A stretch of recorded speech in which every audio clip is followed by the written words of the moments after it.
elephants are also very individualistic. One thing I have learned after working with about elephants doing research for 35 years is that you should never say an elephant never does that, because the next elephant is going to do that. And your all ears thing is very creative, very nice. You can look, but you might not see. But if you actually look and you see and pay attention to what they are doing, I think it's a greatly enriching experience for anybody. Hello everyone, welcome to the All Ears Elephant Gathering podcast brought to you by Brown's Hotels and Resorts. Today we find ourselves in the world's most welcoming city, Sigiriya, at the most picturesque hotel, Ayugiri Ayurveda Wellness Resort. In this episode, we are honored to have Dr. Prithiviraj Fernando. He is Sri Lanka's one of the topmost leading conservation biologists and the chair and the scientist of the Centre for Conservation Research in Sri Lanka. His expertise lies in the Asian elephant and the spectacular elephant gatherings in Minneriya and Kaudulla, making him the perfect guest for our discussion today. Ayubowan, Doctor. Ayubowan. So, Doctor, why do hundreds of elephants gather at places like Minneriya during this time of the year? What triggers this natural phenomenon? So Minneriya and Kaudulla are two well-known reservoirs or tanks, as you said. And so anyone would think that the elephants are coming there for the water because they are coming there in the dry season. But that is not true. What really happens is that as the water is given out for cultivation in the dry season, in the yalla cultivation season, the water recedes and the exposed reservoir bed becomes a lush grassland. And all these elephants come there for the grass and not for the water. Then also, like you said, it's a remarkable, unique natural phenomenon. It is natural in the sense that these are all wild elephants and they're coming there on their own. But we should also not forget that Minneriya and Kaudulla and all these reservoirs are man-made. And the water regulation of these reservoirs is done by people. So in that, it's very important to understand that, because what we do, how we manage these reservoirs, the water management regime of these reservoirs impacts these elephants very greatly. So, Doctor, what makes the Sri Lankan elephant unique compared to other elephant subspecies in Asia? So in Asia, in the world, there are only 13 countries which are in Asia that have Asian elephants in the wild. So Sri Lanka is one of these 13 countries. And then there are 4 subspecies of the Asian elephants that we recognize currently.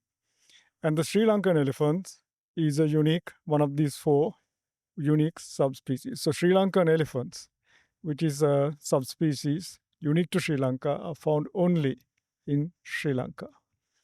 But also Sri Lanka is important in the wider context, because Sri Lanka has the highest genetic diversity among Asian elephants in the whole range. In all these 13 countries, Sri Lanka has the highest genetic diversity. It's an island population. It's a population at the extreme of the range. And we have the second largest population of Asian elephants in the world. So from all these aspects, Sri Lankan elephants are very, very special. Right. That's absolutely lovely to hear. So, Doctor, what is special about Sri Lanka in terms of elephant weaving? Well, there are, as I said, 13 countries with Asian elephants. But Sri Lanka is arguably the best place in the world to see wild Asian elephants. The opportunities of observing elephants in Sri Lanka are unparalleled. And I would say the best place in Sri Lanka to see elephants is Minneriya Kaudulla.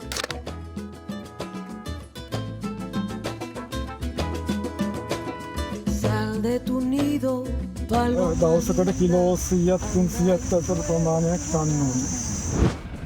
No tengas miedo, mi palomita, que nada te va a pasar. Anda y prueba tus alas bonitas, sin que el temor te limite. Vuela paloma bien alto, mi vida, no dudes que siempre amanece, ya amanecerá. Paloma linda, paloma, You mentioned that paloma Sri Lanka owns the second largest elephant population. Which country owns the Asia's first? And does the elephant gathering happen at that country? How does that happen? So the biggest population in Asia is in India. But of course, India is many, many, many times bigger than Sri Lanka. So the Indian elephant population is about 20,000 something. So that's about 3 times the population in Sri Lanka. But India is, I don't know, probably a few hundred times bigger than Sri Lanka. So in India, there are a few places where something similar happens. For example, the Kabini Reservoir in South India. But at Kabini, also the numbers, I believe, have been decreasing in recent times for some reason. But also, it is not accessible as in our case, like for tourists, for viewing, for elephant enthusiasts. It's not so accessible as, say, for example, Minneriya Kaudulla. Yeah, so Sri Lanka and particularly Minneriya Kaudulla are the only places in the world where you can very easily access with a lot of infrastructure, very easy access, and where there is a lot of tourism going on. So it provides an opportunity for anybody in the world to come and see this global heritage. Right. So, can you explain what it means when elephants are called umbrella or flagship species, as in how protecting them helps other animals? Right. So the idea of a umbrella species is that if you conserve particular species, it also protects a lot of other species. So elephants are a very characteristic umbrella species because elephants use a very large area. So, for example, in Sri Lanka, elephant's home range is about 250 square kilometers. So, if we want to conserve elephants, we have to we have to protect very large areas. Now, the smaller animals will have much smaller home ranges. So, by conserving the elephant's home range, we are also conserving all the animals that live within that area. So, that's why it's called a umbrella species. Now, a flagship species is that everybody would agree that we have to conserve elephants. So, it's basically like a flagship for conservation. Whereas we might say there's this particular fish or a particular frog that is only found in this tiny area, very important, the only place in the world.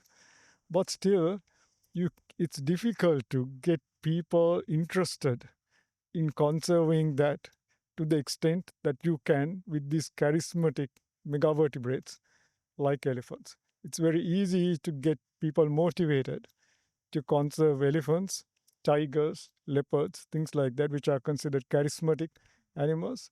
So that's why it's a flagship. So, moving on to the next question. How has the growth of tourism in Sri Lanka affected elephants in national parks? What we are talking about is, are there any visible changes in how they behave? Yes, if you speak to some wildlife enthusiasts, they will in fact say the elephants in Yala or Udawalawe are no longer wild. Those days when we used to go as kids to these parks, the elephants used to be very wild. They used to always charge us. And now they are just, walking among the jeeps. They are not bothered at all. They are like tame elephants. So this is actually a wrong way of looking at it. If an elephant is charging you and behaving in a way we consider wild, that is not normal behavior. That animal is very disturbed. So, but with more and more tourism in these national parks, elephants begin to understand that these tourists are not a threat to them. So then they go about their business as usual. So that is what we should understand and appreciate. So the more tourists there are, the more familiar elephants become with tourists, the activities, the jeeps, the people going in jeeps. Then the more comfortable they are with this activity and the less disturbed they are. So it's more like elephants and humans coexistence peacefully. Yeah, in a national park because there is absolutely no threat to elephants from the people. So it's absolute peaceful. I don't know that we would call it coexistence in the sense that we are only visitors to the park. The elephants are living there. So coexistence means that you are living together. So, but yeah, but basically, I think the more familiar, the more elephants understand that people are not a threat to them, the less disturbed they are, the less aggressive they are, and less dangerous they become. Right. So then again, elephants are known for their intelligence and social bonds. Can you tell us how they interact with each other? Elephants have a very interesting social system. The females and the young ones live in groups. So the groups of elephants you see are usually composed of females and young ones. The males, when they come into puberty around 10 to 15 years of age, they slowly drift away from the herd that they were born into, which we call a natal herd. So they drift away from the natal herd, and then after that, they might join another herd for a few weeks or months and walk around with them. But as adults, the males are single. So in Sinhalese, the term Tanialia is means actually an adult male because they are largely solitary for most of their lives. Sometimes these males also get into groups, and so we call them bachelor herds. And then, of course, yes, males do join the cow herds or female herds to mate with estrus females. So a female comes into mating condition for about 4 or 5 days for a short period of time every 4 or 5 years. So when that happens, all the males in the surrounding area come there to try and mate with this estrus female and they compete with each other. So in this situation, it's the biggest, strongest animal that gets to mate with the female at the best time. So for males, there is a very strong drive to become stronger and bigger as quickly as possible so that they become dominant and they get more chances to propagate their genes. Right. So, what are some do's and don'ts for watching elephants in the wild? How can tourists enjoy the experience without disturbing them? Yeah, I think that's a very important question. So, of course, the tourists are not driving the vehicles, but they can always tell the driver to do something or not to do something. So, basically, you should not approach elephants too close. Elephants are also big and powerful animals. They can cause damage, can be a threat to you if you annoy them. So, of course, if you are parked somewhere and the elephant comes close to you, that is fine. But it's not a good idea to go at high speed and go up close to an elephant. And also, in Minneriya, Kaudulla, we have in many situations a lot of jeeps gathered together. And then some of the jeep drivers don't switch off their engines. So it's like a traffic jam. It's not a elephants may get used to it to some extent, but all these people are coming here to have a nice wildlife experience.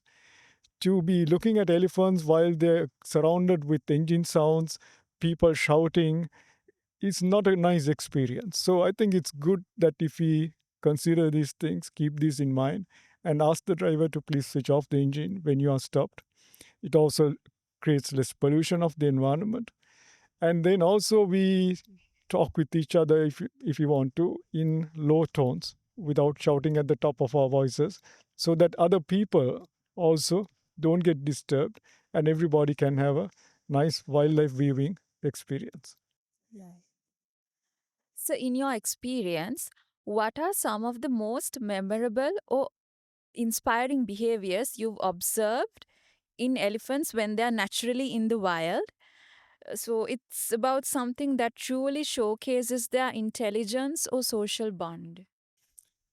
Well, the fact that we have such a problem with elephants raiding in spite of all our efforts is unfortunately related to their intelligence. So, if you put up an electric fence, they will figure out how to break it. If you put up a fence, they will just walk through it. So, they are big, powerful animals with a fair amount of intelligence, but also they have very interesting interactions with each other. For example, recently, about a week or two ago, there was a female whose baby had died, and she was in Minneriya, and she was carrying this dead baby for 3 days. So clearly, they have a lot of emotion, and so similar to people, they we don't know to what extent they actually think about things, but clearly, I guess like all animals, they have emotions. They can. So if you harass elephants, they become scared. They live in fear. So similarly, if you don't harass them, they get used to you. So I think that's important to understand that these are also living beings which have also a fair amount of intelligence, but also they also have thoughts, they also have feelings, they have emotions. So we need to consider that these are not like trees and rocks, but actual living animals which share this earth with us. And for that, I think Sri Lanka has a great cultural and religious background, how people think. And that is the reason why currently there are elephants in 62% of Sri Lanka. This is extremely unique in Asia. None of the other 12 countries come even close. So in Sri Lanka, 44% of the country, people and elephants are coexisting. Unfortunately, so they are living in the same area together, outside protected areas. Unfortunately, with changes in our aspirations as people, we are getting into more and more conflict. So it is coexistence, but currently it is coexistence with conflict. So what we have to try to do is to coexist without conflict, peaceable coexistence. Yes. That's actually very insightful, Professor. What's a typical day like for a wild elephant during the dry season when the gathering takes place? How do they spend their time? Inside the protected area, a lot of them stay inside the forest areas, feeding on things that are in the forest during the morning hours. And they generally tend to come out late morning or in the afternoon onto the exposed grassland areas. And then they continue to feed in those areas. So during that time, when there are large herds of elephants, sometimes males come around. So then they will go around checking each female. So you will see a male approaching the females and then sensing them with the trunk. And many times the females urinate, and the male checks the urine by putting it in his the trunk and then putting the trunk in the mouth to see whether the female is coming into estrus or not. So you see a lot of interaction, a lot of behaviors like this in a day of a life of elephant there.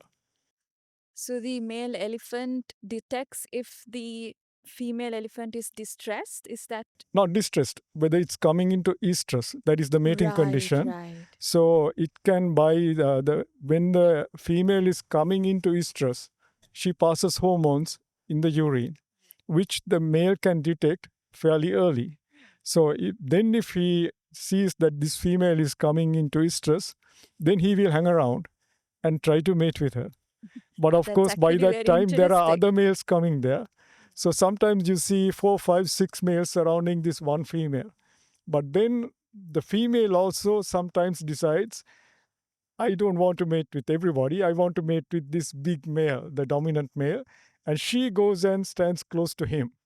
And then the others are scared to approach her because this big guy is standing next to her. So the dominant male will try to mate with her in the most likely period when she will conceive. So at that period, he will guard her and not allow any other male to come there. So you can see all these things. I think a week or so ago, someone had taken a video of a female giving birth and how the whole herd reacts. They were shouting and running around. So you can see all this amazing behavior in Minneriya, Kaudulla, which you cannot see anywhere else. So, elephants are known to have a profound memory. Can we shed some light into this? Yeah, we say an elephant never forgets, right? Well, the thing is, elephants are long-lived animals. So, elephant in the wild probably lives 40, 50 years at least. And they use a very large area. So, for example, elephant in Sri Lanka uses an area of about 200, 250 square kilometers. So then they need to remember about this area. They need to remember if it's a very dry year, where is the water?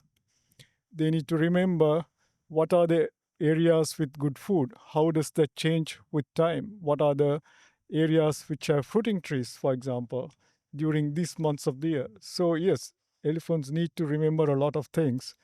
And that's why we perceive them as having very good memories. Right. So, next one, we are off to bust a myth. So, what's one thing that people generally get wrong about elephants? Well, people get a lot of things wrong about elephants. I think the most important thing that we get wrong is the idea that you can put all the elephants in Sri Lanka inside the protected areas. I think this is also very unfortunate because for 65 years we have been trying to do this. This is not something that can be done for the simple reason that if you take the area in Sri Lanka with elephants, 30% of that is protected areas. 70% of that elephants are living among people. So for 65 years, we have been trying to put all the elephants in the 70% of their range into that 30%. This cannot be done for the simple reason a glass of water can hold only a glass of water. So if the glass of water is full, you cannot put another jug of water into that glass. So the 30% of the area, which are the protected areas where there are no resident people, have the number of elephants they can support. They have always had the number of elephants they can support, they still have, and they will always have. So, trying to put all the elephants that are outside into those areas cannot work. So, we need to understand this because by trying to do that, not only are we creating a lot of problems for elephants, not only are we killing them, we are making them also much more aggressive. So, this is all done with the idea of mitigating the human elephant conflict. But in actual fact, because this is something that cannot be done, trying to do that actually increases conflict. So it is very bad for the elephants and it also increases conflict. So it's a lose lose situation. Right. So I think that's something, very, That's very actually very important, concerning. very concerning. So, yes. Yes. So, what's one thing in terms of policy, tradition, and let's say design mindset you'd like to see more of Sri Lanka's tourism's future? Well, we have this great resource in our country. And currently, tourism is a very important thing for our future, for our economy, for the survival of the country, as it were. So currently, I don't think we actually market the elephants properly. We do get people coming here, they go and see the elephants, but I think we can do a lot more to attract a large number of tourists to Sri Lanka just for viewing elephants, because everybody in the world loves elephants. But of course, then we also need to manage this resource properly. We need to have infrastructure, we need to have facilities, we need to provide people with a good experience, not get into a traffic jam and see a few elephants and have 100 jeeps looking at 10 elephants. Those are not good situations. So if we manage this properly, this can be a great resource for our country for the future. So, in your point of view, what is the most important thing for conserving elephants and managing the human elephant conflict? I think then we come back to the most important error that we have made in trying to separate elephants and people. So basically, we have to accept that half the country, 44% of the country, people are living among elephants. And yes, when people and elephants live in the same area and the people cultivate, there's definitely going to be conflict because the elephants will come and raid crops. So, in order to mitigate the conflict, for 65 years, we have tried to get rid of elephants from these areas, and it hasn't worked. So, whether we should do it or not is immaterial because we have failed to do it. We have tried for 65 years and we have completely failed. So, do we need to be doing this for another 65 years before we see the truth?